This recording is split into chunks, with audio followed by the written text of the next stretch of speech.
നന്ദേട്ടാ. ഗൗതമിൻ്റെ റൂമിൽ കണ്ണുകൾക്ക് കുറുകെ കൈവച്ച് കിടക്കുകയായിരുന്നു നന്ദൻ. അരികെ നിന്നും മണിയുടെ ശബ്ദം കേട്ട് അവൻ കൈയെടുത്തു മാറ്റിക്കൊണ്ട് നോക്കിയതും കയ്യിൽ ചായ ഗ്ലാസും പിടിച്ചു നിൽക്കുകയാണവൾ. അവൻ ഉറക്കച്ചടവ് പിടിച്ച മട്ടെ കണ്ണുകളൊന്നു തിരുമ്മിക്കൊണ്ട് നിവർന്നിരുന്നു. മണി അവന് നേരെ ഗ്ലാസ് നീട്ടിയതും അവനത് വാങ്ങുമ്പോഴും അവൻ്റെ മുഖമൊന്ന് വാടിയത് അവൾക്ക് മനസ്സിലാക്കാൻ സാധിക്കുന്നുണ്ടായിരുന്നു. അവൾ സംശയത്തോടെ അവനെ നോക്കിക്കൊണ്ട് തലകുമ്പിട്ട് ചായ മുത്തി കുടിക്കുന്ന അവൻ്റെ അടുത്തേക്ക് ഒന്നുകൂടെ നീങ്ങി നിന്നു. നന്ദേട്ടാ. അവനെല്ലാം ഒരു മൂളലിൽ ഒതുക്കി. അവൾക്കറിയാൻ സാധിക്കും അവൻ്റെ ഓരോ മാറ്റങ്ങളും. അവൾ അവൻ്റെ മുഖം പിടിച്ചുയർത്തിയതും കണ്ടു ചെറു രീതിയിൽ നിറഞ്ഞു നിൽക്കുന്ന ആ കണ്ണുകളെ. അവൾക്കതൊരു ഞെട്ടൽ തന്നെയായിരുന്നു. എന്തൊക്കെ ഉണ്ടായാലും മനസ്സ് പിടിച്ച് കുലുക്കിയ സമയങ്ങളിൽ പോലും നിറയാത്ത കണ്ണുകളാണ്. ഓർമ്മ വെച്ച നാൾ മുതൽ ഇന്ന് വരെ താൻ കണ്ടിട്ടില്ല ആ കണ്ണുകൾ നിറയുന്നത്. എത്ര സങ്കടം വരുന്ന സമയങ്ങളിൽ പോലും ദേഷ്യത്താലെല്ലാം മറച്ചു പിടിച്ച് നിൽക്കുന്നവൻ ഇന്നവന് കണ്ണുനീരിനെ കണ്ണുകളിൽ ഒതുക്കേണ്ടി വരുന്നു. അവൾ സങ്കടത്തോടെ അവനെ നോക്കി. ആ കണ്ണുകളും അവളിലായിരുന്നു. എന്താ നന്ദേട്ടാ, എന്തിനാ കരയുന്നേ? അവൾക്കുള്ളിൽ വേദന അനുഭവപ്പെട്ടിരുന്നു. അവൻ അവളെ നോക്കി ഒന്നുമില്ല എന്ന കണക്കിയൊന്ന് തലയാട്ടിക്കൊണ്ട് അവളിൽ നിന്നും നോട്ടം മാറ്റാൻ ശ്രമിച്ചതും അവൾ അവൻ്റെ മുഖം അവൾക്ക് നേരെ തന്നെ ചിരിച്ചു പിടിച്ചു. നന്ദേട്ടന് ഞാൻ കുട്ടിക്കാലം മുതൽ കാണാൻ തുടങ്ങിയതല്ലേ. ഈ മണിക്കറിയാം ഈ ഉള്ളൊന്ന് പിടഞ്ഞ. എന്നോട് പറയില്ലേ? അവൾ ചെറുപുഞ്ചിരി ചുണ്ടിൽ വരുത്താൻ ശ്രമിച്ചുകൊണ്ട് ചോദിച്ചതും അവൻ്റെ കണ്ണുകളിലെ നീർക്കണങ്ങൾ പുറമേ വരാൻ വെമ്പുന്നുണ്ടായിരുന്നു. അവനത് വേഗം തന്നെ തുടച്ചു നീക്കി. അവൻ കയ്യിലെ ഗ്ലാസ് പിന്നിലെ ജനാലയ്ക്കരികിലേക്ക് വെച്ചു. മണി, നീ ഇവിടെ നിന്നിരുന്നേ. അവളെ പിടിച്ച് ബെഡിലിരുത്തിക്കൊണ്ട് അവൻ പറഞ്ഞു. അവൾ സംശയത്തോടെ അവനെ നോക്കി. ഞാനൊന്ന് കിടന്നോട്ടെ. അവളുടെ മടിയിലേക്ക് നോട്ടം മാറ്റിക്കൊണ്ട് അവൻ ചോദിച്ചതും അവൾ സംശയത്തിനിടയിലും നിറഞ്ഞ പുഞ്ചിരിയോടെ ഒന്ന് തലയാട്ടിക്കൊണ്ട് അവനെ മടിയിലേക്ക് ക്ഷണിച്ചതും അവൻ അവളുടെ വയറിൽ മുഖം അമർത്തിക്കൊണ്ട് കിടന്നു. അവൻ്റെ കണ്ണുനീർ അവളുടെ ധാവണശീല കടന്ന് വയറിൽ നനവ് പടർത്തുന്നുണ്ടായിരുന്നു. അവൾക്കെന്തോ അതവിടം പൊള്ളും പോലെയാണ് തോന്നിയത്. അവളുടെ വിരലുകൾ വാത്സല്യത്തോടെ അവൻ്റെ മുടിയിഴകളിലൂടെ ഇഴഞ്ഞു നീങ്ങി. പക്ഷെ ഒരു വാക്കുകൊണ്ട് പോലും അവൾ അവനെ ശല്യം ചെയ്തില്ല. കാരണം ചില നേരങ്ങളിലെ ചോദ്യങ്ങൾക്ക് പോലും ചിലരുടെ ഉള്ളിൽ വേദന നിറയ്ക്കാൻ വേണ്ടി മാത്രമേ ഉപകരിക്കൂ. നിൻ്റെ ഏട്ടൻ പലപ്പോഴായി എന്നോട് പറഞ്ഞിട്ടുണ്ട് മണി, നിന്നെ നോക്കിക്കോണേ എന്ന്. ഇന്ന് അതുപോലൊരവസ്ഥയിലാണ് ഞാനും. കുറച്ച് ദിവസങ്ങൾ കഴിഞ്ഞാൽ ഞാൻ നെഞ്ചിലിട്ട് വളർത്തി എൻ്റെ പെങ്ങളെ ഞങ്ങളുടെ വീട് വിട്ടിങ്ങോട്ട് ഇറങ്ങണ്ടേ. എത്ര തല്ലുകൂടിയാലും വഴക്ക് പറഞ്ഞാലും അവൾ എൻ്റെ പാറുവല്ലേ. എന്തോ സങ്കടം ഉള്ളിൽ നിൽക്കുന്നു. ഞാൻ എങ്ങനെയാടി നിൻ്റെ ഏട്ടനോട് പറയുക പെങ്ങളെ നന്നായി നോക്കണമെന്ന്? അവൻ ആരെക്കാളും നന്നായി അറിയാവുന്ന ഞാൻ എങ്ങനെയാടി പറയുക? അവൻ ഒന്നുകൂടെ അവളുടെ വയറ്റിലേക്ക് മുഖം ചേർത്ത് വെച്ചു. അവൾക്കും ഉള്ളിൽ സങ്കടം തോന്നിയിരുന്നു. പുറമേ പ്രകടിപ്പിക്കാൻ അറിയില്ല എങ്കിലും പെങ്ങളെ ജീവന തുല്യം സ്നേഹിക്കുന്ന ഒരേട്ടൻ തന്നെയായിരുന്നു അവൾക്ക് മുന്നിൽ. അവൾ അവൻ്റെ മുഖം ബലമായി പിടിച്ചു മാറ്റി. അവൻ എന്തെങ്കിലുമൊക്കെ പറയും മുന്നേ തന്നെ ആ നെറ്റിയിലൊന്ന് ചുംബിച്ചു. അവനിലെ ഏട്ടനെ അറിഞ്ഞുകൊണ്ടുള്ള ചുംബനം. നിങ്ങളൊക്കെ ഞാനും പാറു എങ്ങനെയാണ് നന്നാക്കേണ്ടത് നന്ദേട്ടാ? അവിടെ നിങ്ങളുടെ ഫ്രണ്ടിൻ്റെ സങ്കടം കാണാൻ കഴിയാതെയാണ് ഇങ്ങോട്ട് വന്നത്. ഇവിടെ ഇച്ചിരിയെങ്കിലും മനസ്സിൽ ഉറപ്പുള്ള ആളാണല്ലോ എന്ന് കരുതി. ഇവിടെ വന്നപ്പോഴോ ഐശിയേ മോശം. മണി മൂക്കത്തും വിരൽ വെച്ചുകൊണ്ട് പറഞ്ഞു. അവനൊന്നും മിണ്ടാതെ ഒരു കൂർപ്പിച്ച നോട്ടവുമായി എഴുന്നേറ്റതും മണി ഊറി വന്ന ചിരി കടിച്ചു പിടിച്ചുകൊണ്ട് അവൻ്റെ വലത്തെ കയ്യിൽ ചുറ്റിപ്പിടിച്ചു.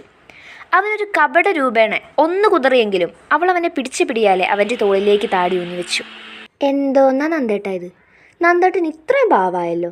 എന്നെ ചീത്ത പറയണതോ അടിക്കണതോ ഒക്കെ കണ്ടാൽ തോന്നും ആള് മൊരടനാണെന്ന്. ആ മൊരട സ്വഭാവമൊക്കെ ഇഷ്ടപ്പെട്ട് വരുമ്പം ആൾ വീണ്ടും സ്വഭാവം മാറ്റും. ഹൈ, എവിടെയെങ്കിലും ഒന്ന് ഉറച്ചു നിൽക്കണ്ട മഷേ. അവളുടെ സംസാരം അവൻ്റെ ചുണ്ടിലും അറിയാതെ ഒരു പുഞ്ചിരി വരുത്തി. അത് കണ്ടുകൊണ്ട് അവൾ മെല്ലെ ഒന്ന് താടി രോമങ്ങൾക്കിടയിലൂടെ ആ കവിളിൽ രൂപപ്പെട്ട ചുഴിയിൽ ഒന്ന് വിരൽ വെച്ച് കുത്തി. ദേ, ഇങ്ങനെ ചിരിക്കണം, അല്ലാതെ ഇല്ലാത്ത ശീലങ്ങളൊന്നും വേണ്ട. ഇനി ഇവിടെ കിടന്ന് മൂങ്ങിയുണ്ടല്ലോ അടിച്ച് ഞാൻ ഷേപ്പ് മാറ്റും. അവളൊരു തമാശ രൂപത്തിലായിരുന്നു പറഞ്ഞത്. അവൻ കണ്ണും തള്ളി അവളെ നോക്കി. ഡേ, ഞാൻ നിന്നെ കെട്ടാൻ പോകുന്നവനാണ്, കൂടാതെ 5-6 വയസ്സിന് മൂത്തതും. അതിനൂടെ പ്രസക്തിയില്ല. ഇനി എത്ര വാങ്ങാൻ കിടക്കുന്നുവെൻ്റെ നന്ദേട്ടാ? അവൻ്റെ മീശയൊന്ന് പിരിച്ചു വെച്ചുകൊണ്ട് അവൾ പറഞ്ഞതും അവനും ചെറുപുഞ്ചിരിയോടെ തലചരിച്ച് അവളുടെ നെറുകയിലൊന്ന് ചുണ്ടമർത്തി. ഈ മൂഡ് ചേഞ്ച് ആക്കാൻ എന്ത് മാജിക് ആടി നിൻ്റെ കയ്യിലുള്ളത്? അതൊക്കെ ട്രെയിനിങ് സീക്രട്ടാ, അതൊന്നും പുറത്തിടാൻ പറ്റില്ല. അവനുള്ള ഒത്ത മറുപടി അവൾ തന്നെ നൽകി. നന്ദേട്ടാ. നന്ദേട്ടോയ്. എന്താടി ശിമുക്കൊന്ന്?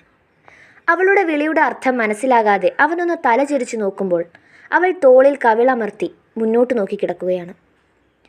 വിവാഹം കഴിഞ്ഞാൽ ഞാൻ എടുത്തു ചാടി എന്തെങ്കിലും ചെയ്താൽ നന്ദേട്ടൻ എന്നെ ഉപേക്ഷിക്കുമോ? അവളുടെ ചോദ്യം കേട്ടപ്പോൾ തന്നെ നന്ദൻ മൂട് പോയി എന്ന കണക്കെ ഒരൊറ്റ നോട്ടം അവളിലേക്ക് പായിച്ചു. നിനക്കും പാറുവിനൊക്കെ എവിടെ നിന്ന് കിട്ടുന്നടി ഇമ്മാതിരി ചോദ്യം? പാറ നന്ദേട്ടാ. അവൾ തോളിൽ താട കുത്തി നിർത്തിക്കൊണ്ട് അവൻ്റെ മുടിയിലൂടെ വിരലോടിച്ചുകൊണ്ട് കെഞ്ചി. അവൻ മെല്ലെ അവളുടെ നെറുകയിൽ ഒന്ന് ചുണ്ടു ചേർത്തു. ഈ കാലത്തിനിടയെ കാണിച്ച വേലത്തരത്തിന് കൂടുതൽ ഇനി എന്തോന്ന് കാണിക്കാൻ. അതുകൊണ്ട് ഫുൾ കോൺഫിഡൻസിൽ ഞാൻ പറയും, ഇട്ടിട്ട് പോകാൻ പറ്റില്ലല്ലോ. പിന്നെ തല്ലി നന്നാക്കാമെന്ന പ്രതീക്ഷ പണ്ടേ പോയതാ. അതുകൊണ്ട് വേണേൽ. പറഞ്ഞ് അവസാനിക്കും മുന്നേ അവൻ കള്ളച്ചിരിയോടെ അവളുടെ അടുത്തേക്ക് മുഖം കുനിച്ചതും അവൾ കുറുമ്പോടെ അവൻ്റെ മുഖം പിടിച്ച് ഒറ്റ ഒന്തു കൊടുത്തുകൊണ്ട് ചാടി എഴുന്നേറ്റു. വഷളത്തരല്ലാതെ വായിൽ നിന്ന് വരൂല. ആഹാ, ഇതൊക്കെ വഷളത്തരാണോടി ഷീമക്കൊന്നെ? ഹൃദയം തൊടുന്നത് ചുംബനം, അത് നീ കേട്ടിട്ടില്ലേ? എനിക്ക് തോന്നി നിൻ്റെ ഹൃദയത്തെ ഒന്ന് തൊടാൻ. എന്ത് പറഞ്ഞാലും ന്യായം കാണും. അങ്ങനെ ഇപ്പം തൊടണ്ട, വേണേ ആ ചായ എടുത്ത് കുടിക്കാൻ നോക്കും. പിന്നെ പിറകിൽ കുറച്ച് വിറകുണ്ട്, അതൊന്ന് കൊത്തി വെക്കാൻ പറഞ്ഞു അച്ഛൻ. റൂമിൽ നിന്നും ഇറങ്ങുന്നതിനിടയിൽ അവൾ തിരിഞ്ഞു നോക്കിക്കൊണ്ട് പറഞ്ഞു. അവൻ അവളെ നോക്കി ഒന്ന് ചുണ്ടു കൂർപ്പിച്ചതും അവൾ അവനെ ഒന്ന് നോക്കി പേടിപ്പിച്ചുകൊണ്ട് പുറത്തേക്കിറങ്ങി. അവനും ചിരി വന്നിരുന്നു. അവനും ചായ ഗ്ലാസും പിടിച്ച് അവൾക്ക് പിറകെയായി തന്നെ നടന്നു. ഡി മെല്ലെ തിന്നടി. പുറകിൽ കൂട്ടിവെച്ച് വിറക് കൊത്തുന്ന പണിയിലാണ് ഗൗതം. അവന് വേണ്ടി കൊണ്ടുവച്ച ചായയും കടിയും യാതൊരു ഉളുപ്പും കൂടാതെ മരത്തിൻ്റെ കുറ്റിയിലും കയറിയിരുന്ന് തിന്നുന്ന തിരക്കിലാണ് പാറു. ഗൗതം കോടാലി കൊണ്ടൊന്ന് കൊത്തിക്കൊണ്ട് പറഞ്ഞതും പാറു കുറച്ച് മിച്ചറെടുത്ത് അവനെ പുച്ഛിച്ചുകൊണ്ട് വായിലേക്ക് തന്നെ കുത്തിക്കയറ്റി. ഗൗതം അവളെ നോക്കി നന്നാവില്ല എന്ന കണക്കെ ഒരു തലയാട്ടലും. കണ്ടാൽ തോന്നുമോ രണ്ട് വീട്ടിലെ സാധനങ്ങൾ മുഴുവൻ പോകുന്നത് ഈ ഒരു വയറ്റിലേക്കാണെന്ന്? നീ തിന്ന് വീപ്പക്കുറ്റിയായി പോകൂടേ. ഗൗതം അറിഞ്ഞൊന്ന് പറഞ്ഞതും പാറു അതൊന്നും മേശാത്ത മട്ടെ അവനെ ഒന്ന് പുച്ഛിച്ചുകൊണ്ട് വീണ്ടും കഴിപ്പ് തുടർന്നു. ഡാ എൻ്റെ കൊച്ചിനെ പറയലടാ. തിണ്ണയിലിരുന്ന് കറിക്കരിയുന്ന മുത്തശ്ശി പറഞ്ഞതും ഗൗതം വിറക് കൊത്തിക്കൊണ്ട് മെല്ലെ ഒന്ന് മുത്തശ്ശിയെ നോക്കി. ഓ വന്നല്ലോ രക്ഷക, ഞാനിപ്പോൾ കരുതിയതേ ഉള്ളൂ എന്താ കാണാഞ്ഞതെന്ന്. ഗൗതം അതും പറഞ്ഞുകൊണ്ട് പണി തുടർന്നു. അവൻ പറഞ്ഞതിലും കാര്യമില്ലേ അമ്മേ, ഈ പെണ്ണ് ഇങ്ങനെ ഏതു നേരവും തിന്നു നടന്നാലോ? എപ്പോൾ നോക്കിയാലും ഉണ്ടാകും എന്തെങ്കിലുമൊക്കെയായി വായിൽ. ഡി പാറു. ഉള്ളിൽ നിന്നും പെറുപെറുത്തുകൊണ്ട് അമ്മ വന്നപ്പോഴും അവൾക്ക് യാതൊരു ഊസലുമില്ല. അമ്മ ഒന്ന് അലറി വിളിച്ചതും അവൾ ഞെട്ടിക്കൊണ്ട് അമ്മയെ നോക്കി. അമ്മ നോക്കി പേടിപ്പിക്കുകയാണ്. അമ്മയുടെ നോട്ടം കണ്ടപ്പോഴേ കയ്യിലുള്ളത് നിലത്ത് വെച്ച് ഗൗതമിനെ പരിഭവത്തോടെ നോക്കിക്കൊണ്ട് ഉള്ളിലേക്ക് നടന്നു. പോകും വഴി എതിരെ വരുന്ന നന്ദനെ തള്ളി മാറ്റിക്കൊണ്ട് ഉള്ളിലേക്ക് പോകുന്ന പാറുവിനെ കണ്ട് ഗൗതമിന് ചിരി പൊട്ടി. നന്ദനാണെങ്കിൽ ഇതെന്താ ഉണ്ടായി എന്ന കണക്കെ അവൾ പോയ വഴിയെ നോക്കി കണ്ണും മിഴിച്ച് നിൽക്കുകയാണ്. എന്താടാ അവളുടെ മുഖം കടന്നിൽ കുത്തിയ കണക്കെ? അതിന് വല്ല കാരണവും വേണോടാ. എൻ്റെ പെങ്ങളും നിൻ്റെ പെങ്ങളും ഒക്കെ ഒരേ സൈസല്ലേ. ആരെങ്കിലും എന്തെങ്കിലും പറഞ്ഞാൽ കയറുന്നത് നമ്മുടെ നെഞ്ചത്തേക്കല്ലേ. കൊത്തുന്നതിനിടയിൽ കിതച്ചുകൊണ്ട് ഗൗതം പറയുന്നത് കേട്ട് നന്ദനം ഒന്ന് ചിരിച്ചുകൊണ്ട് പണിയിലേക്ക് തിരിഞ്ഞു. എല്ലാവരും സ്നേഹിത പെണ്ണിനെ പൊക്കിയെ സംസാരിക്കും. ഇവിടെ ഒന്നുണ്ട് ഏത് നേരം കുറ്റം, മിക്കവാറും എൻ്റെ കൈ കൊണ്ടാണ് വാങ്ങിയാൽ. പെറുപെറുത്തുകൊണ്ട് രാത്രിയിലെ ഭക്ഷണത്തിൻ്റെ പാത്രങ്ങൾ പുറത്തെ പൈപ്പിൻ ചുവട്ടിലിടുന്ന തിരക്കിലാണ് പാറു. ആൾക്ക് നല്ലപോലെ ദേഷ്യം പിടിച്ചിട്ടുണ്ട്. എന്നെ കൊന്നാ പിന്നെ നിന്നെ കെട്ടാൻ ആരാടി? പെട്ടെന്ന് ഗൗതമിൻ്റെ ശബ്ദം കേട്ടതും ആദ്യം അവളൊന്ന് ഞെട്ടിയെങ്കിലും പിന്നെ അത് ശ്രദ്ധിക്കാത്ത മട്ടെ പാത്രങ്ങൾ ഓരോന്നും പൈപ്പിന് ചുവട്ടിൽ വെച്ചു. എന്നെ കെട്ടാനാണോ ആളില്ലാത്തത്? ഞാനൊന്ന് മൂളയാൽ മതി, ആളുകൾ നിരന്ന് നിൽക്കും ഈ വീടിൻ്റെ മുന്നിൽ. വൈക്കോൽ കൂനക്കരികിലേക്ക് ചെറുതിലെ കണ്ണുകൾ പായിച്ചുകൊണ്ട് പാറു പറഞ്ഞതും മറവിൽ നിന്നും ഗൗതം കുറച്ച് പുറത്തേക്ക് വന്നു. അത് പെണ്ണ് കാണാനാകില്ല, നിൻ്റെ ഡെഡ് ബോഡി കാണാനാകും എന്ന വ്യത്യാസമേ ഉണ്ടാകൂ. ഗൗതം ഒന്ന് ഇളിച്ച് മുണ്ടും മടക്കി കുത്തിക്കൊണ്ട് പറഞ്ഞതും പാറു ദേഷ്യത്തോടെ ചുറ്റും നോക്കി ആരുമില്ല എന്ന് ഉറപ്പ് വരുത്തിയ ശേഷം ചവിട്ടിത്തുള്ളി അവൻ്റെ അരികിലേക്ക് നടന്ന് ഒറ്റപ്പെടുത്തമായിരുന്നു അവൻ്റെ കഴുത്തിൽ. പറയടോ, ഞാൻ ബീപ്പക്കുറ്റിയാണോ? പറയടോ. അവളൊന്ന് കിതച്ചു. ഭീഷണി എന്നൊക്കെ പറയില്ലേ, ദതിതാണ്. പിടിവിട്ടി. ഗൗതം കിടന്ന് പിടഞ്ഞതും പാറു പിടിവിട്ട് കയ്യും കെട്ടി എങ്ങോട്ടോ നോക്കി നിന്നു. രാവിലെ പെങ്ങള്, രാത്രി കെട്ടാൻ പോകുന്നവള്, മരണം രണ്ട് വഴിയിലൂടെയാണ് ഈശ്വര, എങ്ങനെയും ഭയപ്പെടുത്തിയേ പറ്റും. ഗൗതം ഒന്ന് ആലോചിച്ചു. അവനെന്തോ ഓർത്ത പോലെ മുണ്ടിൻ്റെ മടക്കിൽ നിന്നും എന്തോ ഒരു പൊതി അഴിച്ചു. പാറു എള്ളുണ്ടാ. അതവൾക്ക് നേരെ നീട്ടിപ്പിടിച്ചുകൊണ്ട് ആ ഒരൊറ്റ ഡയലോഗ് പറഞ്ഞതേ ഓർമ്മയുള്ളൂ. കിട്ടിയ അടിയിൽ കവിളിൽ കൈവച്ച് ചുറ്റും നോക്കി. ബട്ടർഫ്ലൈസ് ആണോ അതോ ഇനി വേറെ വല്ല കിളികളാണോ പറക്കുന്നത് എന്നൊരു സംശയം അവനെ നോക്കി ദഹിപ്പിച്ചുകൊണ്ട് പാറു. തെങ്കാശിപ്പട്ടണ സിനിമയിൽ കണ്ണേട്ടാ നാരങ്ങ മിഠായി എന്നും പറഞ്ഞ് നെഞ്ചും വിരിച്ച് നിന്ന ദിലീപിനെ പോലെയായി ഗൗതം. എൻ്റെ വട്ടപ്പേര് വിളിക്കുന്നോടോ. പാറു ദേഷ്യം കൊണ്ട് വിറച്ചു. അപ്പോഴാണ് അവനും ഓർത്തത്, എള്ളുണ്ട എന്നും വിളിച്ച് അവളെ കളിയാക്കിയിരുന്ന കാലം. തന്നെ കടിക്കാത്ത എന്തിനേയും തിന്നുന്ന പാറു കഴിക്കാത്ത ഒറ്റ സാധനം എള്ളുണ്ട. സോറി തൻ്റെ കെട്ടുകൾക്ക് കൊണ്ടുപോയി കൊടുക്ക്.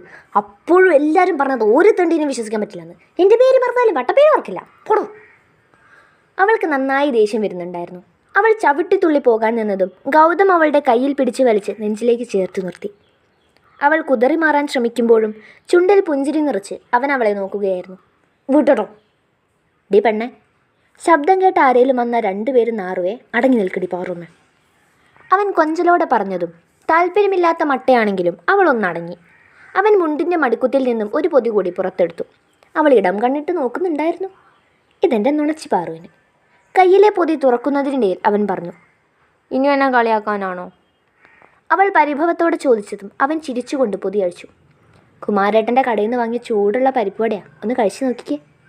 അവൻ പൊതി അവൾക്ക് നേരെ നീട്ടിക്കൊണ്ട് പറഞ്ഞതും അവൾ പെട്ടെന്ന് തന്നെ തെറ്റുപോലും മറന്നുകൊണ്ട് ചാടിക്കയറി എടുത്തു കഴിച്ചു. അവളുടെ പ്രവൃത്തി ആസ്വദിച്ചുകൊണ്ട് നിൽക്കുകയായിരുന്നു ഗൗതം.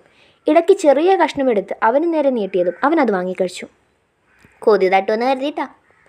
അവൾ പറയുന്നത് കേട്ട് അവൻ തലയ്ക്ക് കൈ കൊടുത്തു.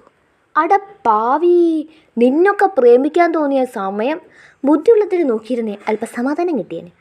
അവൻ തമാശ രീതിയിൽ പറഞ്ഞതും പാറു അവനെ നോക്കി കണ്ണുരുട്ടിക്കൊണ്ട് പൊതിയിൽ അവസാനമുള്ള പരിപ്പുവട കൂടി എടുക്കാനൊരുങ്ങിയതും ഗൗതം പെട്ടെന്ന് തന്നെ അതെടുത്തു വെച്ചു. അയ്യടെ മനമേ, അതെൻ്റെ പെങ്ങൾക്കുള്ളതാ, അതീ തൊട്ട് കളിച്ചുള്ള പ്രേമൊന്നുമില്ല. ഗൗതം ചിരി കടിച്ചു പിടിച്ചുകൊണ്ട് പറഞ്ഞു. പക്ഷേ പാറുവിലും അതേ ചിരി ഞൊടിയിടയിൽ വിരിഞ്ഞു. കാരണം അവൾക്ക് ഇഷ്ടമായിരുന്നു അവനിലെ ഏട്ടനെ. നിന്ന് മാനം നോക്കാതെ ഉള്ളിലേക്ക് കയറിപ്പൊടി. ഗൗതം ഉറക്കെ പറഞ്ഞു. എന്താ അവിടെ ഒരു ശബ്ദം? പുറത്തേക്ക് ഇറങ്ങിക്കൊണ്ട് മുത്തശ്ശി ചോദിച്ചതും രണ്ടുപേരും ഞെട്ടിക്കൊണ്ട് അങ്ങോട്ട് നോക്കി. പാറുവാണേൽ എങ്ങനെയേലും രക്ഷപ്പെടുമെന്ന കണക്കെ പുറകിലൂടെ ഓടി. ഗൗതം മെല്ലെ പുറത്തേക്ക് നടന്നു. ഡാ ഗൗതമേ, നീ എന്താണ് ഇവിടെ ചെയ്യുന്നത്? പിടിച്ചു, മുത്തശ്ശി തന്നെ പിടിച്ചു. ഗൗതം ഒന്നിളിച്ചു. ഞാൻ വെറുതെ ആകാശം കാണാൻ.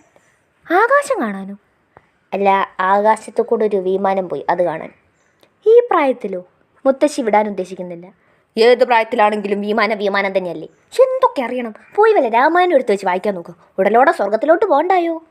ഗൗതം അങ്ങ് കത്തിക്കേറി. ഭയരണം കെട്ടവനെ. മുത്തശ്ശിയുടെ ഒറ്റ ആട്ടലിൽ ഗൗതം ഉള്ളിലേക്ക് ഓടി.